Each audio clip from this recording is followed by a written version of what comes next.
സിറോസിസിൽ പേഷ്യൻറ്റിൻ്റെ ലിവറിൻ്റെ damage ഉണ്ടാകുന്നതാണ്. Almost എല്ലാ സിസ്റ്റത്തിലും അഫക്റ്റഡ് ആകുന്നു. Gastro industrial system, respiratory system, cardiac system, neurological system, fluid and electrolyte balance, liver cirrhosis ഇതൊക്കെ affect ചെയ്യാറുണ്ട്. Interventions നോക്കുകയാണ് എങ്കിൽ പേഷ്യൻറ്റിന് അസൈറ്റിസ്, എഡിമ ഇതൊക്കെയും ഒരുപാട് കാണാനുള്ള സാധ്യതയുണ്ട്. അതുകൊണ്ട് തന്നെ patient will have breathing difficulty. Comfortable positions നമ്മൾ മെയിൻറ്റെയിൻ ചെയ്യുക, സെമിഫോളർ പൊസിഷൻ മെയിൻറ്റെയിൻ ചെയ്യുക പേഷ്യൻറ്റിനെ.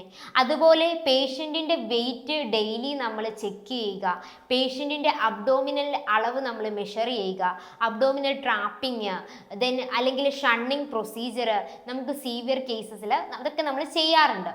ഇതൊക്കെയാണ് നമ്മൾ ആസിഡോസിസിൽ നോക്കേണ്ടത്. എഡിമ അസൈറ്റിസ് കുറയ്ക്കാനായിട്ട് ഫ്ലൂയിഡ് ഇൻടേക്ക്, സോഡിയം ഇൻടേക്ക് ഇതൊക്കെ നമ്മൾ റെസ്ട്രിക്റ്റ് ചെയ്യണം. ഇത്രയാണ് അസൈറ്റിസ് മാനേജ്മെൻറ്റ്. അതുപോലെ patient is very susceptible for bleeding to assess the bleeding coagulation factors, അല്ലെങ്കിൽ സീവിയർ ബ്ലീഡിങ്, ബ്ലഡ് ട്രാൻസ്മിഷന് ഇതൊക്കെ ചെയ്യാൻ പറ്റും.